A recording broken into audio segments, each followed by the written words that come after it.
আসসালামু আলাইকুম, সবাইকে শুভেচ্ছা। আপনাদেরকে আসলে আজকে ডেকেছি কিছু গুড নিউজ শেয়ার করার জন্য। একটা হচ্ছে, আপনারা জানেন যে সাইবার যে আইনটা, সেটা নিয়ে অনেক দীর্ঘসূত্রিতা হচ্ছে। এই আইনটা নিয়ে আলটিমেটলি কি করা হবে সেটা নিয়ে আপনাদের মধ্যেও প্রশ্ন রয়েছে। আপনাদের শুধু একটা জিনিস জানাই, আমরা এই আইনটা প্রত্যাহারের বা সংশোধনের কাজটা করছে হচ্ছে তথ্য প্রযুক্তি মন্ত্রণালয়। ওনারা যখন আমাদের পরামর্শ চান আমরা পরামর্শ দিই, কিন্তু এই কাজটা মূলত তথ্য প্রযুক্তি মন্ত্রণালয়ে। সাইবার সিকিউরিটি আইনের ব্যাপারে বিভিন্ন রকম পরামর্শ আসছে। যতবারই ড্রাফট করা হয় দেখা যায় কারো না কারো আপত্তি আছে, কারো না কারো আবার পক্ষে থাকছে। তো এটা নিয়ে আপনার সম্ভবত তথ্য প্রযুক্তি মন্ত্রণালয় চিন্তা করেছে যে আরো ডিটেইল নেগোসিয়েশন করবে। তো আমরা চিন্তা করলাম এই জন্য তো বসে থাকা যায় না, সাইবার সিকিউরিটি আইনে যে মামলাগুলো হয়েছে সেই মামলাগুলো আমরা উইথড্র করে ফেলার প্রক্রিয়া শুরু করেছি। এটা তো মূল কনসার্ন। তারপর আস্তে ধীরে আরো কনসালটেশন করে সাইবার সিকিউরিটি আইন যেটা আছে সেটার সংশোধন অথবা বাতিল, এই ব্যাপারে তথ্য প্রযুক্তি মন্ত্রণালয় সিদ্ধান্ত গ্রহণ করবে। তা আমরা সাইবার আইনের অধীনে যে স্পিচ অফেন্স আছে সেই মামলাগুলো প্রত্যাহারের উদ্যোগ অলরেডি গ্রহণ করেছি। আমরা তালিকা করে দেখেছি বিগত সরকারের আমলে ৩৩২টি স্পিচ অফেন্সের মামলা করা হয়। এর মধ্যে ৩৩২টি স্পিচ অফেন্স সংক্রান্ত মামলার বিচার চলছে। এর মধ্যে ৫৭টি মামলা হচ্ছে তদন্তাধীন আছে। এই যে ৩৩২টি মামলা বিচারাধীন আছে, এইগুলি উইথড্র করার ব্যাপারে আইন মন্ত্রণালয়ের ভূমিকা রাখার অবকাশ আছে। এই ৩৩২টি স্পিচ অফেন্সের মধ্যে পাবলিক প্রসিকিউটরের মাধ্যমে ইতিমধ্যে ১১৩টি মামলা প্রত্যাহার করা হয়েছে। আমরা আশা করছি আগামী ২ সপ্তাহের মধ্যে স্পিচ অফেন্স সংক্রান্ত যতগুলা মামলা আছে সব প্রত্যাহার করা হবে। ইতিমধ্যেই আমরা প্রায় অর্ধেক মামলা প্রত্যাহার করেছি, বাকিগুলো করা হবে। আর এই আইনের ব্যাপারে কি পদক্ষেপ নেওয়া হচ্ছে এই ব্যাপারে আপনারা তথ্য প্রযুক্তি মন্ত্রণালয় থেকে অচিরে আরো জানতে পারবেন। আরেকটা আমাদের লক্ষ্য ছিল আমাদের দায়িত্ব গ্রহণ করার পরই, আপনারা জানেন বিগত ১৫ বছর ফ্যাসিস্ট গভর্নমেন্টের আমলে বহু গায়েবী মামলা দায়ের করা হয়েছিল। আমি নিজে ওই ব্যাপারে লেখালেখি করতাম, তো আমাকে প্রায় দেখতাম মানুষ প্রশ্ন করতো যে আমি এখন কি করছি এটা নিয়ে।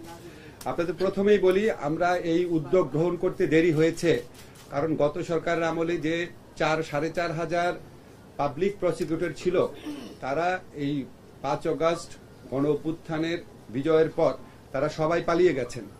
অল্প ৫০-৬০ জন বাদে কেউই ছিলেন না। ফলে পাবলিক প্রসিকিউটর না থাকলে তো আমরা মামলা উইথড্র করতে পারি না। পাবলিক প্রসিকিউটরের মাধ্যমেই আইন মন্ত্রণালয়কে কাজ করতে হয় বা সরকারকে কাজ করতে হয়। তো পাবলিক প্রসিকিউটর নিয়োগ হওয়ার সাথে সাথে আমরা গায়েবী মামলাগুলা লিস্ট করার এবং তালিকাবদ্ধ করার, আইডেন্টিফাই করার প্রক্রিয়া শুরু করি। এই প্রক্রিয়ার মাধ্যমে আমরা ইতিমধ্যে ২৫টি জেলায় ২৫০০-এর বেশি মামলাকে গায়েবী মামলা হিসাবে আইডেন্টিফাই করতে পেরেছি। ২৫০০-এর বাইরেও আরো অনেক থাকতে পারে। আমরা ইতিমধ্যে ২৫টি মামলায় ২৫০০-এরও বেশি মামলাকে রাজনৈতিক হয়রানিমূলক মামলা হিসাবে বা গায়েবী মামলা হিসাবে চিহ্নিত করতে পেরেছি। আগামী ৭ দিনের মধ্যে মামলাগুলো প্রত্যাহার করার উদ্যোগ নেওয়া হবে। আপনাদেরকে এটুকু শুধু বলতে চাই যে এই ২৫০০-এরও বেশি যে মামলা আছে, এখানে লক্ষ লক্ষ আসামি আছে এবং এটা এক্সস্টিভ নাম্বার না। আরো অনেক জেলাতে আরো অনেক মামলা আছে এবং ২৫টি জেলাতেও আরো মামলার খোঁজ খবর নেওয়া হচ্ছে। তো আমরা আশা করছি আমরা ফেব্রুয়ারির মধ্যে গায়েবী মামলা প্রত্যাহারের কাজ সম্পন্ন করতে পারবো। আপনাদের মনে প্রশ্ন আসতে পারে গায়েবী মামলা বলতে আমরা কি বুঝি। গায়েবী মামলা আইডেন্টিফাই করার জন্য আমরা ৪টি ক্রাইটেরিয়া বাছাই করেছিলাম। একটা হচ্ছে এই মামলাগুলো পুলিশ দায়ের করেছে কিনা। এই মামলাগুলোতে একটা কমন ট্রেন্ড ছিল বিস্ফোরক আইনে মামলা দায়ের করা, অস্ত্র আইনে মামলা দায়ের করা, পুলিশের উপর অ্যাসল্ট হয়েছে এই ধরনের অভিযোগ আনা এবং স্পেশাল পাওয়ার সেক্টরে মামলা করা। গায়েবী মামলা প্রত্যাহারের ক্ষেত্রে এই প্রবণতাটা আমরা নজর রেখেছি। তৃতীয় প্রবণতা হচ্ছে এখানে অনেক আসামি থাকে এবং আরো বেশি অজ্ঞাতনামা আসামি থাকে। চতুর্থ আইডেন্টিফিকেশনের চতুর্থ যে প্রক্রিয়াটা আমরা করেছি সেটা হচ্ছে এই মামলাগুলো সাধারণত করা হতো বিএনপি সহ বিরোধী দলগুলো যখন বড় বড় আন্দোলন করতো তার আগে পরে, অথবা এই যে ভুয়া নির্বাচন হয়েছে গত ৩টা ভুয়া নির্বাচনের আগে পরে। তো এই সমস্ত ক্রাইটেরিয়ার ভিত্তিতে আমরা ২৫০০-এরও বেশি মামলা ইতিমধ্যে আইডেন্টিফাই করেছি। এগুলি প্রত্যাহার আশা করতে পারছি আশা করছি আর কি যত গায়েবী মামলা আছে যেগুলো আইডেন্টিফাই করতে পারবো আমরা ফেব্রুয়ারির মধ্যে প্রত্যাহার করার কাজ হয়ে যাবে। 2 সপ্তাহের মধ্যে বলেছিলেন 2 সপ্তাহের মধ্যে হচ্ছে সাইবার সিকিউরিটি, ঠিক আছে। আমরা একটা নতুন আইন প্রণয়ন সংক্রান্ত একটা খুব ভালো সংবাদ আপনাদেরকে দিতে চাই। সুপ্রিম কোর্টে বিচারক নিয়োগ অধ্যাদেশ 2025 আজকে গেজেট নোটিফিকেশন হয়েছে। আপনারা সবাই জানেন বিগত সরকারের আমলে যে অনাচার হতো, চরম মানবাধিকার লঙ্ঘন হতো, মানুষকে যে দমন নিপীড়ন করা হতো, তার একটা বড় প্ল্যাটফর্ম ছিল উচ্চ আদালত। সেখানে মানুষ প্রতিকার পেত না, চরম মানবাধিকার লঙ্ঘনের বড় প্রতিকার পেত না।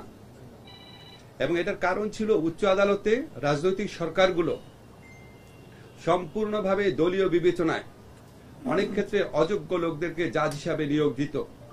আপনারা জানেন উচ্চ আদালতে নিয়োগ নিয়ে একজন সাবেক প্রধান বিচারপতি প্রলয় ঘটে গেছে এই ধরনের কমেন্টও করেছিলেন।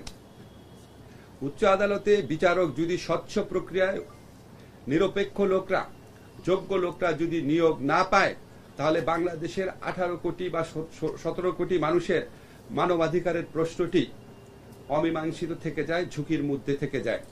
এই প্রয়োজনীয়তার কথা যে উচ্চ আদালতে বিচারক নিয়োগ হবে স্বচ্ছ প্রক্রিয়ার মাধ্যমে, দক্ষ, অভিজ্ঞ, দল নিরপেক্ষ এবং প্রকৃত যোগ্য ব্যক্তিরা উচ্চ আদালতে বিচারক নিয়োগ হবে, এরকম একটা চাহিদা এই সমাজে বহু বছর যাবৎ ছিল। বহু ফোরাম থেকে, বহু রাজনৈতিক দল থেকে, হিউম্যান রাইটস অর্গানাইজেশন থেকে, নাগরিক সংগঠন থেকে এই ধরনের দাবি উত্থাপন করা হয়েছিল। আমরা আজকে অত্যন্ত আনন্দের সাথে জানাতে চাই এই আইনটা হয়েছে। এই আইনটা রচনা করার ক্ষেত্রে আমরা সুপ্রিম কোর্টের যে প্রধান বিচারপতি আছেন উনার অফিস থেকে একটা ড্রাফট পাঠানো হয়েছিল। বিচার বিভাগীয় যে সংস্কার কমিশন আছে সেখান থেকে একটা ড্রাফট পাঠানো হয়েছিল। 2008 সনে এই ধরনের একটা অধ্যাদেশ তৈরি করার প্রক্রিয়া ছিল, সেই অধ্যাদেশের কপি, সেগুলি সবকিছু পর্যালোচনা করেছি আমরা। যারা কনসার্ন নাগরিক সমাজ আছে, যারা স্টেক হোল্ডার আছে, তাদের সাথে আপনারা অনেকে উপস্থিত ছিলেন। আমরা একটা বড় ধরনের পরামর্শ সভা করেছি। এরপরে ইন্ডিভিজুয়ালি আমরা বিভিন্ন এক্সপার্টের কাছে পাঠিয়েছি। তার মধ্যে সাবেক বিচারপতি আছেন, আইন বিশেষজ্ঞ আছেন, তারপর হচ্ছে আপনার আইনের অধ্যাপক আছেন, আইনের বিশেষজ্ঞ আছেন। আমরা চেষ্টা করেছি যতটা পারা যায় একটা ভালো আইন করার জন্য। আপনাদেরকে শুধু কয়েকটা জিনিস জানিয়ে রাখি।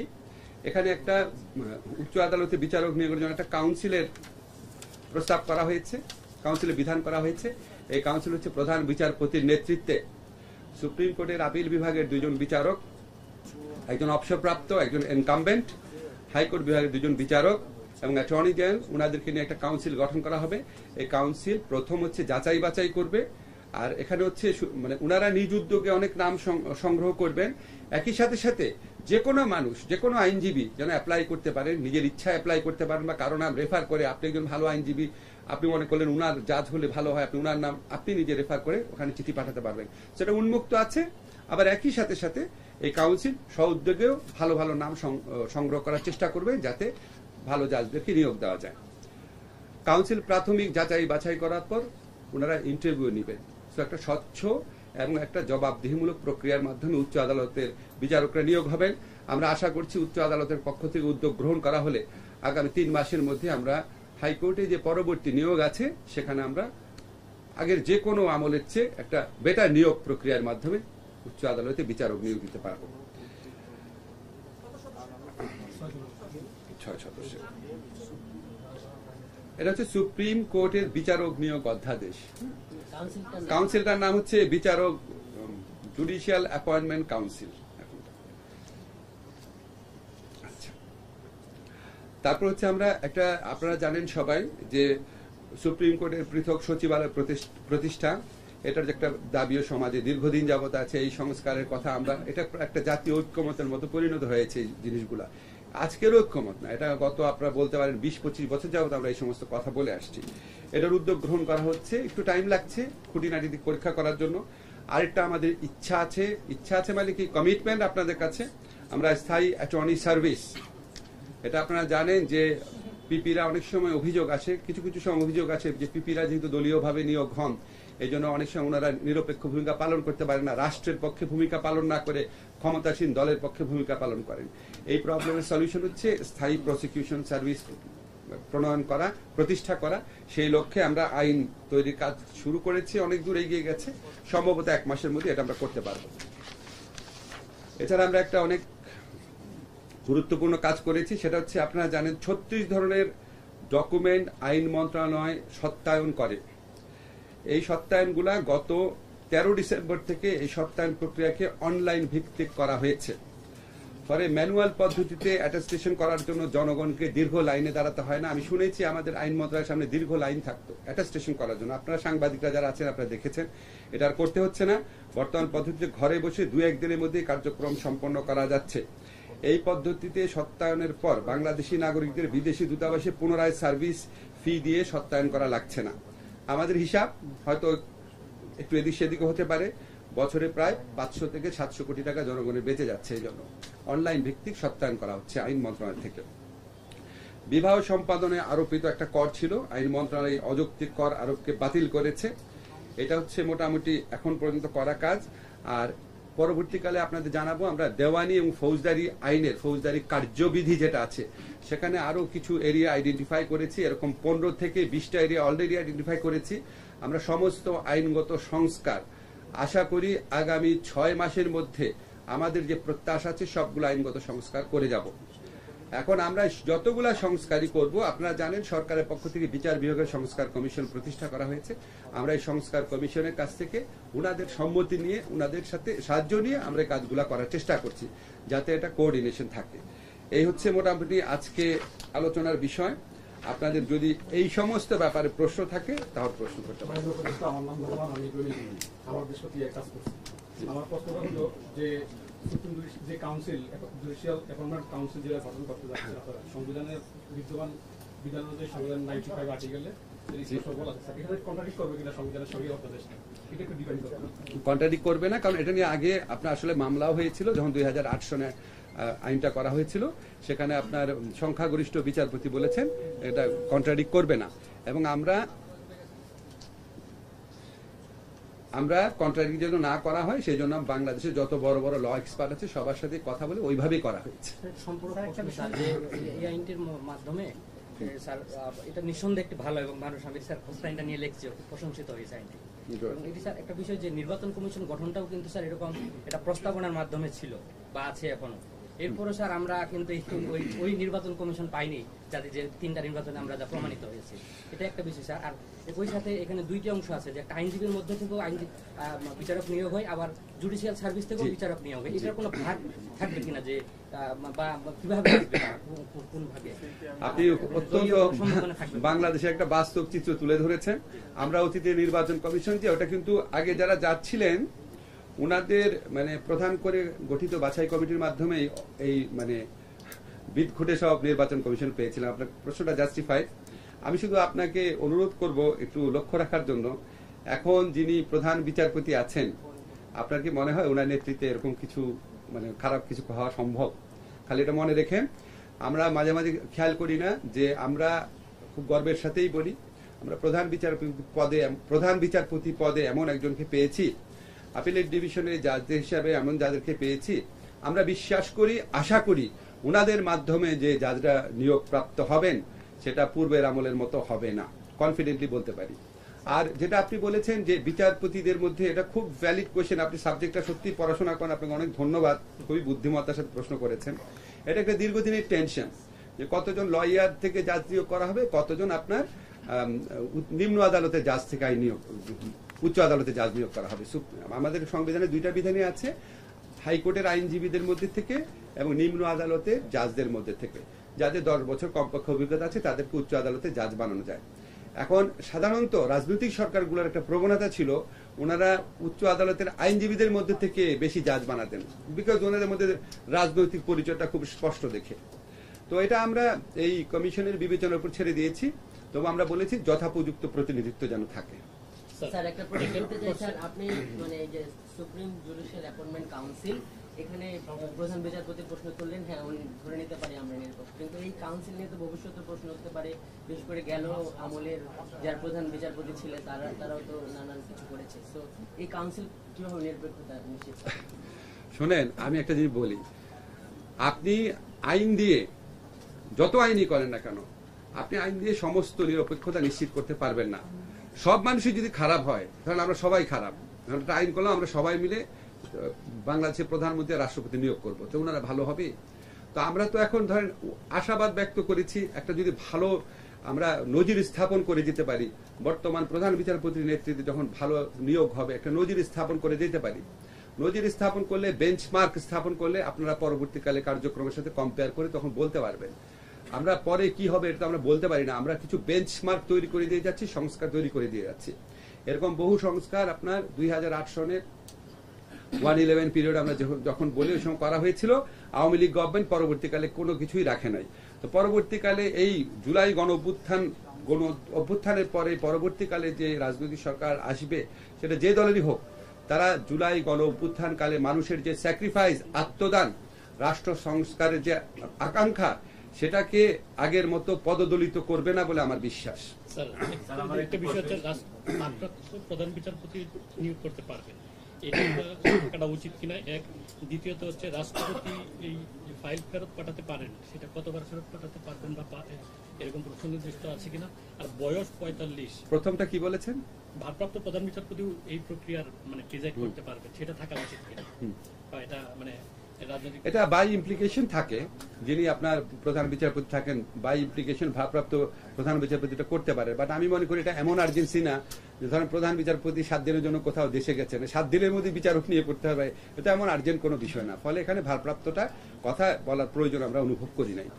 আচ্ছা, রাষ্ট্রপতি কতবার ফাইল ফেরত পাঠাতে পারবেন? একবার। এটা কি নির্দিষ্ট করা নাই? না, ওটা বাই ইমপ্লিকেশন, এটা কোনো সমস্যা না। এটা হচ্ছে সেরিমোনিয়াল দিক। আমাদের আগেও যে রাষ্ট্রপতি যে সাইন করতো সেটা একটা সেরিমোনিয়াল দিক ছিল। একবার ফেরত পাঠানোর স্কোপটা রাখানো হয়েছে, যদি কেউ পুনর্বিবেচনার স্কোপ থাকে পুনর্বিবেচনার জন্য করা হয়।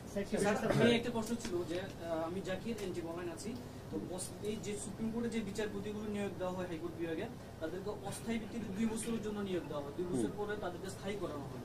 এই 2 বছর পর্যন্ত আমরা দেখেছি যে স্যার তারা ন্যায় বিচার করতে তারা অনেক সময় সমস্যা পড়েন বা হিপোক্রেসিতে ভোগে। যদি গভর্নমেন্টের অনুকূলে না হয় তাদেরকে স্থায়ী করা, এটা আপনি খুব ভালো কথা বলছেন। আমি বলি আপনাকে এই বিধানটা ভালো না। 2 বছর না, কিন্তু অনধিক 2 বছর, মানে 2 বছর পর্যন্ত ওনারা অতিরিক্ত বিচারক থাকেন। আমরা অতীতে দেখেছি, বিশেষ করে গত ফ্যাসিস্ট আমলে দেখেছি, অতিরিক্ত বিচারপতি থাকা অবস্থায় 2 বছর কালে তখন ওনারা একদম মানে কি বলবো অতি অনুগত ভূমিকা পালন করেন এবং সরকার যা বলে তাই করেন। এবং ওনারা যে বেঞ্চে বসেন সিনিয়র বিচারপতির সাথে দরকার হলে দ্বিমত পোষণ করেন, করে মানবাধিকার বিরোধী ভূমিকা রাখেন, সরকারি দলের মানে আজ্ঞাবহ ভূমিকা রাখেন। এখন এটা একটা খারাপ দিক বিধান, কিন্তু এটা করা হয়েছিল তো ভালো উদ্দেশ্য থেকে। তো অনধিক 2 বছর তো আছে, এটা আমরা যেহেতু সংবিধানের ব্যাপার এটা আমরা টাচ করি না। স্যার একটা বিষয় গায়েবী মামলা বিষয়ে বললেন, স্যার 2500-এর বেশি প্রত্যাহার করছেন। 5 আগস্টের পরেও অনেক জায়গা আমরা দেখেছি যে মামলা বাণিজ্য বা এমন অনেক আসামি করা হয়েছে গায়েবী মামলার মতোই। এগুলো নিয়ে আপনারা কি চিন্তা করছেন? না, একটু সংযোগ এর সাথে একটু আমি কথা বলে নেই। 1.5 লক্ষ গায়েবী মামলা হয়েছিল, মৃত ব্যক্তির নামে হয়েছিল, হসপিটালরত ব্যক্তিদের নামে হয়েছিল। আপনি বলতেছেন যে ফেব্রুয়ারির মধ্যে গায়েবী মামলাগুলো শেষ করবো, মানে পুলিশ বা আওয়ামী লীগের নেতারা এইসব মামলার বাদী। অনেক ক্ষেত্রে অনেক ঘটনা ঘটে নাই, কোন জায়গায় ককটেল ফুটে নাই। 1.5 লক্ষর মতো মামলা, এটা কি আপনার স্পেসিফিক তথ্য আছে? কারণ হয় কি আমি বলি ভাই, স্পেসিফিক তথ্য নাই তো, এটা আমরা মানে অনেক তালিকা করছে 1,39,000। জি জি, আমি আপনাকে বলি আমরা যেটা আইডেন্টিফাই করছি সেটাকে আমরা করছি। বিশেষত দেশের মাধ্যমে মানে একবারে বাতিল করে না না না, একবারে বাড়ি করা তো ইয়ে নাই, তাহলে তো আপনার বিচার বিভাগের স্বাধীনতা বলে কিছু থাকে না, বুঝছেন না? আমরা আপনাকে যেটা বলেছি ফেব্রুয়ারির মধ্যে করব আশা করছি। হ্যাঁ, এখন একটা যদি সামনে লক্ষ্য না রাখি, আপনারা বলে আচ্ছা মামলা প্রত্যাহার করব, ফেব্রুয়ারির মধ্যে উত্তর না হলে আপনি আমার পর প্রশ্ন করবেন যে অগ্রগতি কোথায়। আমি তো চাই আপনারা যেন আমাকে জবাব দিতে আনতে পারেন যে ফেব্রুয়ারির মধ্যে বলেছেন কতটুকু হয়েছে। এই জন্য বলেছি হয়তো 2-1 সপ্তাহ বেশি লাগতে পারে। এবং এখনো অনেক মামলা কিন্তু স্যার হচ্ছে রাজনৈতিক হয়রানিমূলক মামলা। আমি আপনাদেরকে একটা কথা ক্লিয়ার করি, 5 আগস্টের আগে এবং পরের হয়রানিমূলক মামলার মধ্যে 2টা সুস্পষ্ট পার্থক্য আছে। 5 আগস্টের মামলাগুলা করেছে সরকার, পুলিশ। 5 আগস্টের পরবর্তী মামলা সরকার করে নাই, বিভিন্ন ব্যক্তি করছে। খেয়াল করে দেখবেন, বিভিন্ন ব্যক্তি করছে।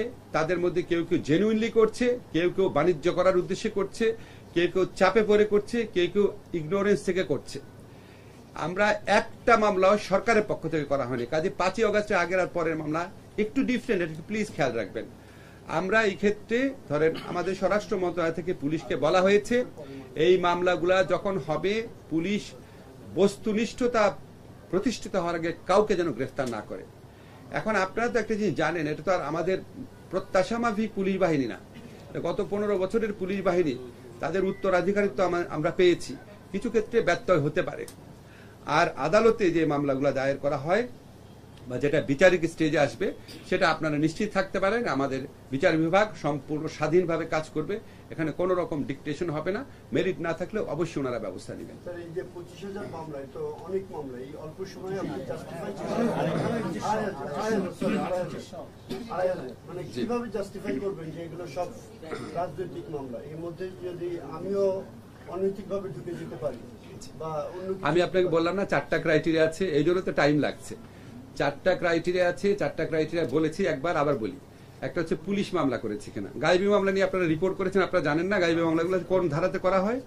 বিস্ফোরক আইনে, অস্ত্র আইনে, পুলিশকে অ্যাসল্ট, পুলিশকে কর্তব্য কর্মে বাধা, আর হচ্ছে স্পেশাল পাওয়ার্স অ্যাক্ট। একসাথে 4-5টা দিয়ে দেয় না? তারপরে এজাহারের ভঙ্গি একরকম থাকে না? তারপরে হচ্ছে সবগুলাতে আপনার অনেক সংখ্যক আসামি থাকে না?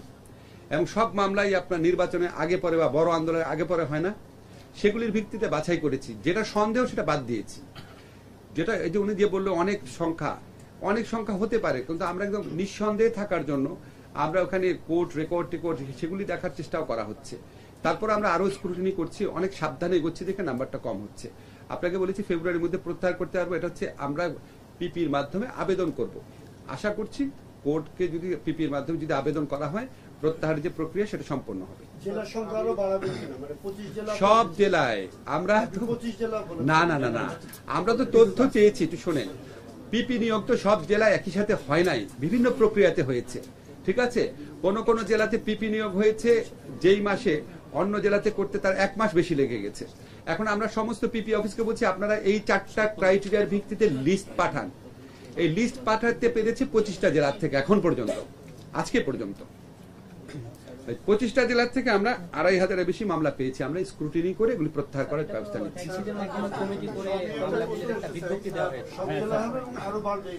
আপনারা যে কমিটির মাধ্যমে বিজ্ঞপ্তি বলেছেন ওই কমিটি 3-4 মাস পর 4টা মামলা মাত্র হাজির করেছেন। তো এই গতিতে গেলে তো আমার 15 বছর লাগবে। ওই কমিটির মাধ্যমে 4টা মামলা এসেছে। যে আপনি যে কমিটির কথা বললেন, এই 4টা মামলা তো গত সপ্তাহে আমরা প্রত্যাহার করে দিলাম। এটা এই এখন আমি যদি 4 মাসে 4টা মামলা প্রত্যাহার হয় তাহলে আমাকে বলেন। এই জন্য আমরা একটুখানি, যেহেতু আমরা এইসব ব্যাপারে একটা আমাদের জনগণের মধ্যে ঐক্য আছে যে গায়েবী মামলা প্রত্যাহার করতে হবে। আমি জানি, আপনি তো এটা জানেন, ওখান থেকে 4টা মামলা প্রত্যাহার হয়েছে, বুঝছেন না? ওইটা হচ্ছে জনগণ এসে করবে, আর এটা হচ্ছে আমরা সহযোগী করছি। আমি আপনাদেরকে নাম্বারটা আবার বলি, কনফিউজ হয়ে না। দাঁড়ান আমি বলেছি, শোনেন, আমি বলেছি 25টি জেলায় 2,500-এর বেশি মামলাকে রাজনৈতিক হয়রানিমূলক মামলা হিসেবে চিহ্নিত করা হয়েছে। আগামী 7 দিনের মধ্যে মামলাগুলা প্রত্যাহার করার আশা করছি। আর সকল হয়রানিমূলক গায়েবী মামলা যেটাকে আমরা আইডেন্টিফাই করতে পারবো সেটা ফেব্রুয়ারি মাসের মধ্যে আমরা প্রত্যাহার করার আশা করছি। কতদিন থেকে কতদিন? আপনি বলেছেন 5 আগস্টের পূর্বে, মানে কোন সময়কাল কি স্যার চিহ্নিত করেছেন? ফ্যাসিস্ট শাসনামল। স্যার একটা আবেদন করার সুযোগ আছে নাকি? যেসব মামলা এই গায়েবী মামলা, মানে যেসব গায়েবী মামলায় অলরেডি গায়েবী নির্বাচনের আগে মানে সাজা দিচ্ছে, সেসব ক্ষেত্রে ওইসব মামলাগুলো সেটা আমরা পরে দেখব। সাজা যেটা হয়ে গেছে, সাজা হয়েছে এরকম মামলা কিন্তু খুব কম, পরে দেখব। না, খুব বেশি সাজা হয়নি। জি বলেন। আপনারা আগের সরকার, আগেও সরকার রাজনৈতিক সরকার ছিল, সামনে রাজনৈতিক সরকার আসবে। আমরা দেখি স্যার প্রধান বিচারপতিকে মনের সঙ্গে না মিল হওয়ার কারণে অসুস্থ হয়ে গেছেন এবং তাকে সিঙ্গাপুরে চিকিৎসার জন্য পাঠিয়ে দিচ্ছে। এই ধরনের ঘটনা আমাদের দেশে ঘটছে। এখন সুপারসিডের একটা পেটিশন স্যার অব্যাহত আছে যে পছন্দ করে না, আমি 5-4 করে সুপারসিড করে প্রধান বিচারপতি বানিয়ে দিচ্ছি। এটার প্রোটেকশনটা কি হবে? প্রধান বিচারপতি যদি এই ধরনের আনসিকিউর অবস্থা থাকে তাহলে স্যার এটার প্রোটেকশনটা আপনি কিভাবে নিশ্চিত করবেন, কাউন্সিল হোক বা সংবিধানের মাধ্যমে? শোনেন, এটা একটাই উত্তর, সেটা হচ্ছে ধরেন আমরা অতীতে অনেক কিছু দেখেছি, এই জন্য আমাদের ভবিষ্যৎ নিয়ে অনেক আশঙ্কা হয়। তা আমার কাছে মনে হয় কি অতীতের সাথে ভবিষ্যতের একটা পার্থক্য আছে। পার্থক্যটা হচ্ছে অতীতে কখনোই আমাদের দেশের মানুষ, আমাদের দেশের ছাত্র জনতা গণতন্ত্র প্রতিষ্ঠার জন্য, রাষ্ট্র সংস্কারের জন্য হাজার হাজার মানুষ প্রাণ দেয় নাই, লক্ষ লক্ষ মানুষ রাস্তায় নেমে আসেনি। আপনারা তো সবাই দেখেছেন, এরশাদ আমলে 40-50 জন মারা গেছে, খালেদা জিয়ার 2 আমলে মিলে বোধ হয় 12-15 জন মারা গেছে, এর বেশি গেছে যায় নাই। আর এখানে আপনার 2 সপ্তাহে 1000 লোক মেরে ফেলছে। এত বড় একটা গণহত্যার পরে একটা সরকার এসে মানে আগের সরকারগুলোর মতো আচরণ করবে, এটা মানে আমি বিশ্বাস করতে চাই না। এটা তাদের মনে থাকবে। আর কিছু, তারা তো নিজেরা সাফার করেছে। আজকে আগামীতে যে রাজনৈতিক দলগুলোর ক্ষমতায় আসার কথা, তারা তো 15 বছরে নিপীড়নটা দেখেছে, একটা দেশ কোথায় চলে যেতে পারে। ফলে আমরা আশা করছি আগের চেয়ে একটু ভিন্ন সময় হবে, আগের মতো এতটা খারাপ হবে না। সংবিধান সংস্কার কমিশন একটি সুপারিশ করেছে অন্যান্য সুপারিশের পাশাপাশি, যেহেতু আপনারা বিচার বিভাগ সংস্কারের আগে বিচারের অনেক কিছু সংস্কার করছে, সেই জন্য প্রশ্নটি করা। তারা বলেছে যে প্রত্যেক বিভাগে হাইকোর্টের একটি আসন স্থাপন করা হবে। এই বিষয়ে কি আপনাদের অবস্থানটা? আমি আপনাদের একটু ক্লিয়ার করে বলি, সংবিধানের সাথে সংঘর্ষমূলক কোনো সংস্কার আমরা করছি না আইন মন্ত্রণালয়ের মাধ্যমে। সংবিধান সংস্কার কমিশন যেটা বলেছে ওটা সংবিধান সংশোধনের বিষয়, এগুলি তো আমরা হাত দিব না। সংবিধান সংশোধনের কোনো ক্ষমতা আইন মন্ত্রণালয়ের নাই, ঠিক আছে? কাজে আমরা শুধুমাত্র সেগুলি করব, সেই সংস্কারগুলো করছি যেটার সাথে রাষ্ট্রের শক্তি এবং সক্ষমতা জড়িত, রাষ্ট্রের প্রতিষ্ঠানের শক্তি এবং সক্ষমতা জড়িত, এবং যেগুলি ব্যাপারে ব্যাপক ঐক্যমত্র বহু বছর ধরে সমাজে প্রতিষ্ঠিত। আপনি কি চিন্তা করতে পারেন কোন রাজনৈতিক দল বলবে যে না, উচ্চ আদালতে বিচারক আমার ইচ্ছা মতো নিয়োগ হবে? কেউ বলবে না। এটা আমরা বহু বছর বিচার বিভাগের স্বাধীনতার ব্যাপার, এটা নিয়ে তো আমাদের সমাজে ঐক্যমত আছে। আমাদের সংবিধানে 56 বছর যাবৎ এই বিধানটা রয়েছে, 54 বছর যাবৎ বিধানটা রয়েছে। ফলে এই সমস্ত সংস্কার আমরা করব। আমরা ধরেন যদি সব সংস্কারের জন্য বসে থাকি, রাজনৈতিক ঐক্যমত যেটা হয়ে আছে, বিচার বিভাগের স্বাধীনতা, এটা তো রাজনৈতিক ঐক্যমত মানে সুপ্রতিষ্ঠিত, এবং আমরা আবার বিচার বিভাগ কমিশনের এন্ডোর্সমেন্টও নিয়ে নিচ্ছি, এটার জন্য আমরা বসে থাকবো না। জি,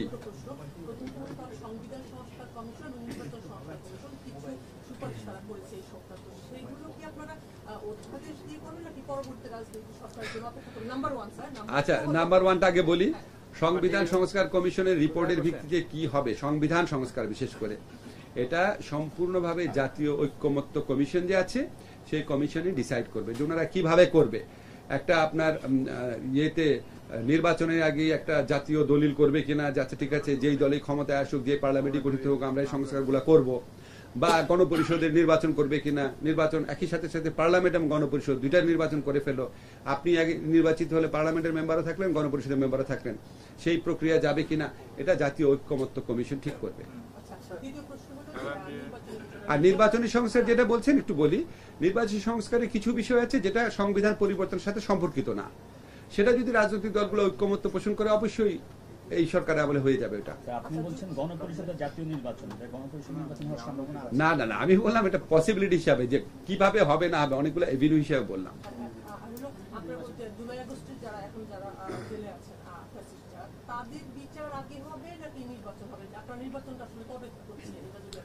নির্বাচনের সাথে বিচারের কোন রকম বিরোধ নাই, বিচার প্রক্রিয়া অলরেডি শুরু হয়েছে।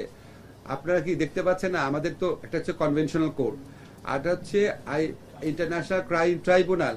আমরা দ্রুততম সময়ের মধ্যে আমাদেরকে সম্পূর্ণ পুনর্গঠন করতে হয়েছে, প্রসিকিউটর নিয়োগ, তদন্তকারী নিয়োগ, বিচারক নিয়োগ, এমনকি ভবন মানে রিপেয়ার করা, সংস্কার করা, সব কাজ আমরা করেছি এবং পূর্ণ গতিতে এই বিচার চলছে। বিচারের গতি নিয়ে আমরা যথেষ্ট সন্তুষ্ট, এবং এখানে আমি যেটুকু মনে করি যে আগামী হয়তো 2-1 মাসের মধ্যে আপনারা দেখবেন ঘন ঘন শুনানির ডেট পড়ছে। আমরা হয় কি ঘন ঘন শুনানির ডেট পড়লে তখন যখন আসামিদের আমরা নিজের চোখের সামনে দেখি তখন মনে হয় হয়তো বিচার হচ্ছে, কিন্তু প্রি ট্রায়াল স্টেজে বিচারের গতি নিয়ে আমরা তো চোখে দেখি না, তো এই জন্য মনে হয় তো গতিটা স্লথ, কোনোভাবেই স্লথ না, আপনাদের এটা আশ্বস্ত করতে পারি। এমনকি আমরা যদি বিচার আরো দ্রুত করতে হয়, আমাদের এমনও প্ল্যান আছে, আমরা আন্তর্জাতিক অপরাধ আদালতের দ্বিতীয় শাখা, যেটা সেকেন্ড আরেকটা আদালত গঠন করব, উচ্চ আদালতে বিচারক নিয়োগ হয়ে গেলে এই কাজটা আমরা করে ফেলব। এই বিচার কাজের সাথে নির্বাচনের কোনো বিরোধ নাই, কোনো সম্পর্ক নাই। বিচারের গতিতে চলবে, বিচারের গতি নির্ধারণ করে হচ্ছে বিচারক, ট্রায়াল। নির্বাচনের গতি নির্ধারণ করবে হচ্ছে রাজনৈতিক দলের ঐকমত্য, এটার সাথে এটা কোনো বিরোধ নাই। এটা আমরা প্রত্যর্পণের জন্য চিঠি লিখেছি। চিঠি লেখার পর ভারত যদি শেখ হাসিনাকে প্রত্যর্পণ না করে তাহলে এটা বাংলাদেশের সাথে ভারতের যে প্রত্যর্পণ চুক্তি সেটা সুস্পষ্ট লঙ্ঘন হবে। সেটা আমরা সেই ব্যাপারে আমরা বিশ্ব সমাজে কি পদক্ষেপ নেব সেটা আমাদের পররাষ্ট্র মন্ত্রণালয়ের মাধ্যমে ঠিক করা হবে। আর হচ্ছে আমরা রেড অ্যালার্ট জারি করা হয়েছে ইন্টারপোলের মাধ্যমে। আমাদের যা যা করণীয় আছে আমরা করে যাচ্ছি, আরো কিছু করণীয় থাকলে ক্ষেত্র বিশেষে চিন্তা করে আমরা অবশ্যই করব। জি পৃথক সচিবালয়ের জন্য বারবার চিঠি আমরা জানি, এটা বলেছি বিষয় নাই। সাবেক একজন বিচারপতি মাহবুব রহমান বলছেন যে আমরা সংবিধান বলি, কিন্তু সংবিধানের সবকিছু কি এখন মানা সম্ভব হচ্ছে? তো এই সরকার যে উপদেষ্টা পরিষদ, এটা তো একটা রেফারেন্সের মাধ্যমে হয়েছে, কিন্তু এটা প্রোক্লামেশন দরকার। এই বিষয়ে কি আপনাদের কোনো চিন্তা? এটা নিয়ে আজকে কথা বলবো না, তাহলে আপনি আমার এই গুরুত্বপূর্ণ বিষয়গুলো বাদ দিয়ে ওটারই হেডিং করবেন। আমি শোনেন, আমার যদি প্রোগ্রেস না থাকে, হ্যাঁ, আমার তো আপনাদেরকে গুড নিউজ দিতে ইচ্ছা করে। আমি ধরেন আমার মাঝে মাঝে মনে হয় যে আমরা এখানে আসছি কেন, কিছু ভালো খবর দেওয়ার জন্য। তো এই যে আপনি ধরেন ছোট্ট একটা নিউজ, এই যে অ্যাটাস্টেশন করা যাচ্ছে অনলাইনে, কত মানুষ যে খুশি হয়েছে। অনলাইনে অ্যাটাস্টেশন ছোট ছোট জিনিস, জানেন আমরা ছোট ছোট আরো কিছু কাজ করেছি, সেখানে বলতে পারি না। যেমন ধরেন বিয়ের যে ফর্ম ছিল সেখানে লেখা থাকতো বিবাহিতা নাকি কুমারী, বুঝছেন, এটা একটা অমর্যাদাকর শব্দ একটা মেয়ের জন্য, সেটা আমরা অবিবাহিতা করে ফেলেছি। ছোট ছোট কাজ করেছি, এরকম কাজ আরো অনেকগুলা চিন্তা আছে। বিয়ে ট্যাক্সে আজকে সাইন করলাম। হ্যাঁ, আপনি ট্যাক্স ছাড়া বিয়ে করতে পারবেন।